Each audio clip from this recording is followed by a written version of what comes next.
Hey, pre-calc friends, welcome to section 6.4, graphs of the cosecant, secant, tangent, and cotangent functions. Let's take a look at the tangent. Here I created a table of values for you to save some time, but the expectation is that for all these basic angles, you can figure out or know the corresponding tangent. Notice pi over 2 and 3 pi over 2 are blank because the tangent is undefined, so we'll put a U there. Right? And let's see how, if we plot these points, how this graph behaves. So let me see, we're going from 0 to 2 pi. Well, square root of 3 is bigger than 1. So it's going to go above 1. I'm going to make this 1, and I'll make this 2. So that would be -1, that would be -2, and then we're going up to 2 pi. So let's do, I'll do 1, 2, 3, 4, 6, 7, 8. I'm just going to make this pi, and then 1, 2, 3, 4, 5, 6, 7, 8, and I'm going to make that 2 pi. And then let's see how this graph behaves, which is a different color here. All right, so at 0, we're at 0. At pi over 6, which is about 1/6 of the way, so about right here. Well, square root of 3 over 3 is about equal to 0.6. So you can do that in your calculator. And the square root of 3 is about equal to 1.7, just so we have an idea of what to plot. So pi over 2 is here, so that's pi over 2. Let me see, halfway is pi over 4. So let's do this right here. Pi over 4, we're at 1. Pi over 6 is between 0 and pi over 4. Put these on here, pi over 2. So at pi over 6, we are at about 0.6, which is a little bit about right here, maybe right here. And then pi over 3 is in between pi over 4 and pi over 2, and we're at 1.7. So I'm going to say about right here. That's what those few points look like. And then pi over 2, it's undefined. As a matter of fact, we have a vertical asymptote. And how do I know that? Well, because number one, I know how the graph of the tangent behaves, but let's take a look at some of the values of the tangent function. I'm going to make sure it's easier to pop things in my calculator in radian mode because we know pi over 2 is 90 degrees. So let's see what happens to the tangent as we get closer and closer to 90 degrees. Let's do the tangent of, let's say, 70 degrees. Well, at 70 degrees, we're going to be at 2.7. Let's try the tangent of 80 degrees. We're at 5.6. So the tangent of 90 degrees is, well, it's an error in the domain because the tangent's undefined. So let's go, let me see, we did 80, and that was 5.6. Let's try the tangent of 85 degrees. We're at 11. How about the tangent of 89 degrees? We're at 57. So we can see as we're approaching pi over 2 from this side, my outputs are getting bigger and bigger. I'm going to do tangent of 89.9. Make sure you put it in your calculator correctly. At 89.9 degrees was right before pi over 2. My output is 572. One more, tangent of 89.99. I'm at over 5,000, almost 6,000. So this guy is shooting up really quickly like this, and this is the behavior that's going to happen. All right, well, let's see. At 1 pi over 2, 2 pi over 2, so this is going to be 3 pi over 2. All right, let's do a few values in here. At pi, I am at 0 again. All right, so 1 pi over this 3 pi over 4 would be right here in between. At 3 pi over 4, I'm at -1. Right. At 2 pi over 3, which is in between here, I'm down here at -1.7. At 5 pi over 6, which is right here, I'm like this, and it's going to, well, as I approach pi over 2 from this side, that is, I choose angles a little bit. Now, keeping in mind this is 90 degrees, but typically when we graph, we tend to graph in radians. So like, for example, if I was to graph this, y equals, and I was to do the tangent of x and leave my graph in degrees, we'd say we're not going to see much of the graph because this is the picture from 0 to 90 degrees. This is only the picture from 0 to 10 degrees. But if I do change my window and max it out at 90 degrees, we'll start seeing somewhat, there's the shape of that graph right here. So 90 degrees would be out here. But if I changed my function to radian, hit the function key, the mode key, and changed it to radian mode, and I graph this guy, oops, that is pretty cool. Let me go back to standard. So graph, zoom 6, there we go. So here would be the graph in radian mode, but we have to kind of understand what's going on here. So let's go back to my regular screen. So I'm going to now choose angles to the right of 90 degrees, like 95 degrees. And if I take the tangent of 95 degrees, I'm at 0.93. Whoops. Oh, I got it. Sorry, don't forget to change your calculator back to degrees. I was like, that's why that didn't look right. All right, so let's try that again.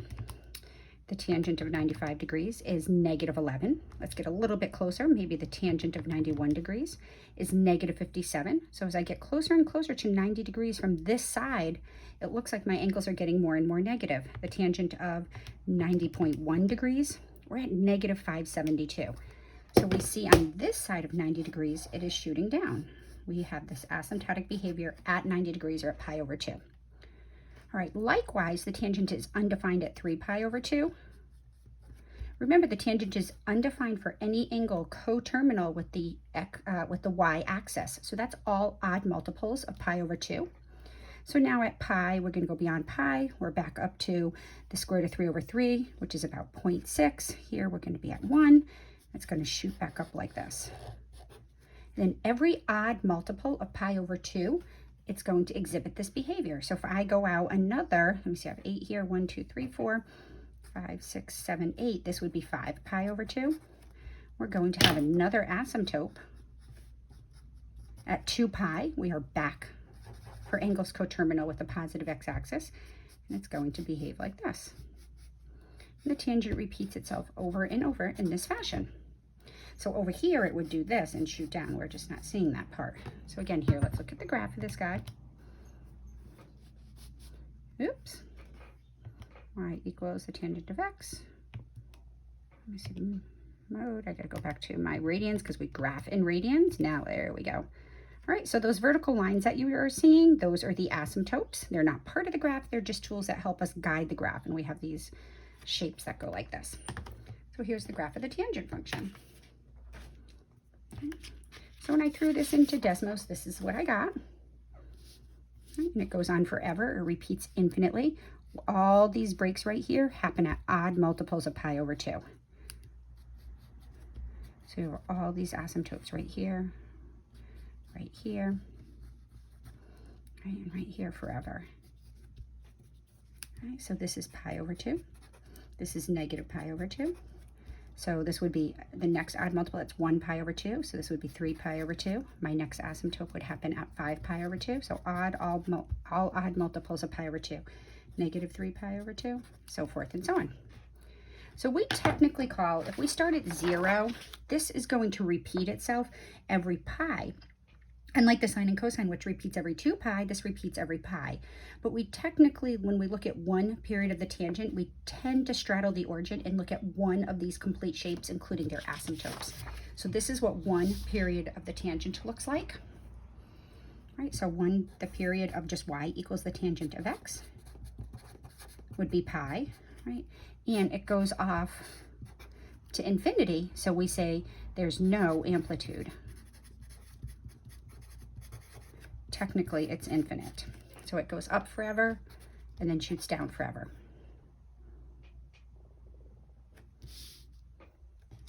All right. So what happens if we throw some coefficients out front?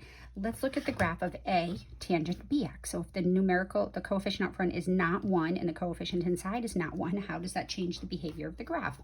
Well, remember when we had the sine and cosine and we threw a coefficient inside, that changed the period. So likewise, this changes the period of the tangent function. So whatever the value is inside the parentheses with the x, it changes the period. Originally it was pi, now it's going to change it by a factor of b. Now, how does this a affect the graph? Well, the a is going to affect the graph by, just like the sine and cosine, either making it taller or shorter. And how we determine that is once we have identified our asymptotes, if we go halfway between our asymptotes, so if this is pi over b, this would be half of pi over b, that would be a quarter of pi over b, so just bear with me. And this would be halfway in between, and where that meets the curve, that's going to be the value a. So halfway in between down here, this would be negative a. All right, so let's think about it. If the period is pi over b, this is a lot easier to do when we have actual numerical values. We're going to have an asymptote. The first asymptote is going to be at x equals half of this value, so pi over 2b. And this asymptote is going to be at half of this value, which is negative pi over 2b. So let's go back again to the tangent. If the period is pi, so it repeats itself every pi, and we look at one period, the period that straddles the origin, the first asymptote is at half of the period, so pi over 2, and the other one is reflective at negative pi over 2. So now if I go halfway in between 0 and pi over 2b, this point is going to be pi over 4b, and this point is going to be negative pi over 4b. And that's where we determine how stretched out this tangent curve is. So again, I know this can be a little complicated when we look at things in general, but let's take a look at an example. I say graph 2 periods of y equals 3 tangent 1/4 x. So 3 equals 1 tangent 1/4 x. So the period is, all we can pull out of here is the period is pi over 1/4, which is equal to 4 pi. So one wave is going to be 4 pi. So we're going to take 4 pi and we're going to divide it in half. I'm just going to go here to just here. Right? So we're going to have asymptotes equal distance from the origin.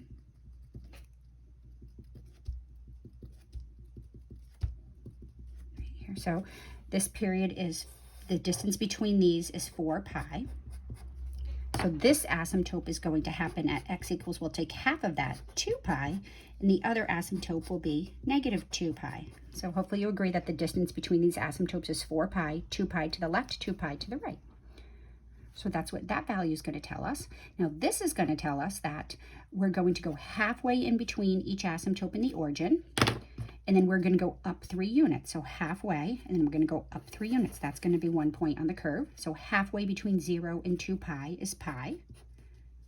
Halfway between 0 and negative 2 pi is negative pi, and we're going to go down to, negative 3.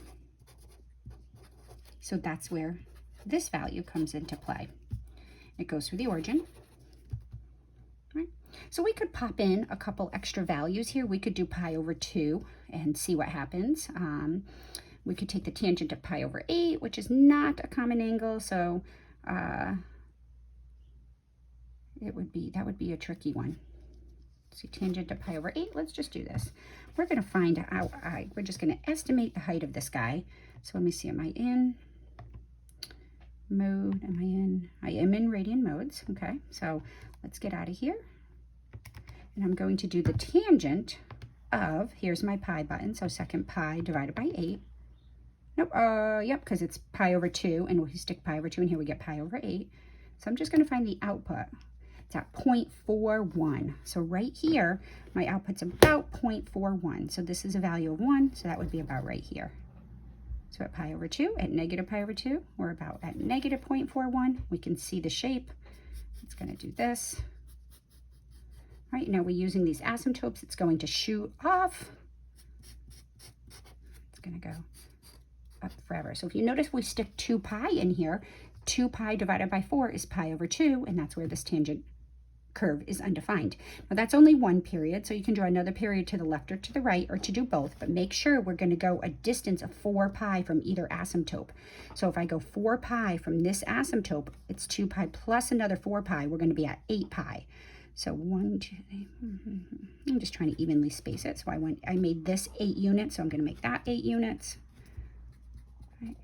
So my next asymptote is going to be at 2 pi plus the period 4 pi, which would be 6 pi. Halfway in between, it crosses. Oh, I made my asymptote too close, but that's all right. Well, whatever. Sorry. At halfway in between there, I'm going to go to negative 3. Halfway in between here, which I should have my asymptote moved over 1, it's going to go up to positive 3, and it's going to repeat the same shape, like this. And it's going to do that forever. Right. So this number comes from this. Right. And this comes from this.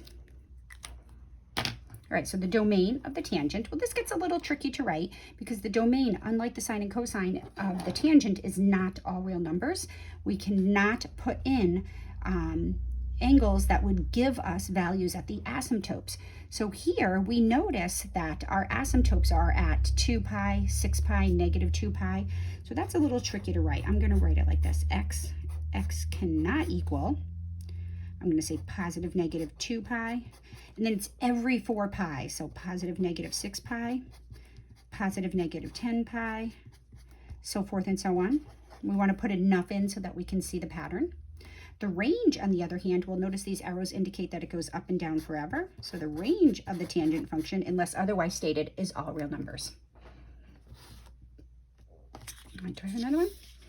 Yeah, let's try one more. Let's graph negative tangent. So keep in mind the negative, just like on sines and cosines, is going to flip our graph. So typically we have this shape for the tangent. This time we're going to have this shape for the negative tangent. Just going to flip it over the axis. So this still determines, this is my value of A, and this is going to help find my period. So my period is pi over 3. So what I do is I take my period, I cut it in half. So I'm just going to put my asymptotes 4 units to the right and 4 units to the left of the origin. It's easier to do that on graph paper. All right, so I know the distance between these guys is pi over 3. So my asymptotes must be at half of that. So my asymptote is at half of pi over 3, which is pi over 6. The other asymptote is negative pi over 6. All right, so now we're going to plot some points. We're going to use this point negative 4, so it goes through 0, 0, and then halfway in between, which would be pi over 12, and negative pi over 12. Well, at pi over 12, we would typically be at 4, but because we have this negative in front, at pi over 12, we're going to go down to negative 4. And at negative pi over 12, we will be at positive 4. And usually that is enough points to graph this shape. It's going to look like this. It's going to behave like that. All right, and we want to graph 2 periods. So we're going to go over another, well, there's 8 chunks. There's 8 dash marks between, or 8 tick marks between here. So I'm going to 1, 2, 3, 4, 5, 6, 7, 8. Let me count them correctly this time. So here's my next asymptote. All right, so this is at pi over 6, and this is going to be another distance of pi over 3. And pi over 6 plus pi over 3, well, this is 2 pi over 6. Right, so 2 pi over 6 plus pi over 6 is 3 pi over 6, which is my next asymptote is actually going to be at pi over 2. And we're going to go halfway in between. All right, we're going to have a point here. And halfway in between, let me see, well, this is 1 pi over 12. Actually, I'm going to do this. I'm going to do it into fourths. 1 pi over 12, 2 pi over 12. This is 3 pi over 12, which is pi over 4. 4 pi over 12, which is pi over 3. 5 pi over 12, and then 6 pi over 12 is pi over 2. So at pi over 3, we're going to cross. Halfway in between there at pi over 4, we're going to go up to 4 because of that number. Halfway in between pi over 3 and the asymptote at 5 pi over 12, we're going to go down here. And that's going to be the shape again. Okay, we could do another period on the other side, but it would just be that mirrored right over there. All right, so the range is easy, negative infinity to infinity. The domain, well, we have to make sure we pull out all, let me see, odd multiples of pi over 6. So this is 1 pi over 6. This would be 3 pi over 6. So it's always all odd multiples of your first asymptote. So odd multiples of pi over 6. So x such that x cannot equal 1 pi over 6, positive or negative 3 pi over 6, positive or negative 5 pi over 6, positive or negative 7 pi over 6, so forth and so on. 9 pi over 6, and I'm just leaving them unsimplified so we can see the pattern. All right, so that's graphing the tangent. So what I just have here is the graphs of the cosecant, secant, and cotangent. What we have to be aware of is typically we're just going to let some computer algebra systems graph these for us, your calculator or maybe Symbolab. But one of the important features, what I want you to notice is to keep in mind that the cosecant of x is equal to the reciprocal of the sine of x.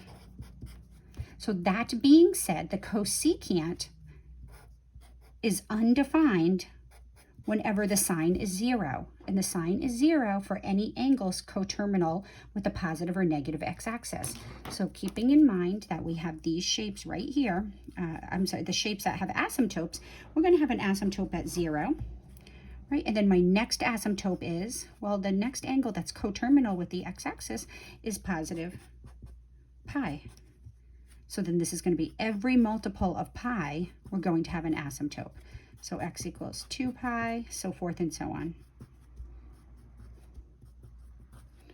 X is equal to negative pi. And then the domain and range is a little bit trickier because we have this gap in here, but keeping in mind that the sign is always between 0 and 1. So if we divide 1 by any number between 0 and 1, we're always going to get a number bigger than 1. So that's going to be 1, and from here down it's going to be negative 1. So we can look at the same idea with the secant, keeping in mind that the secant is the reciprocal of the cosine. So this cannot be 0. So we're going to have asymptotes wherever the cosine is 0, which is any angle coterminal with the y-axis.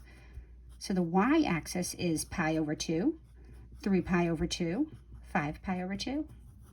So we're going to have asymptotes at pi over 2.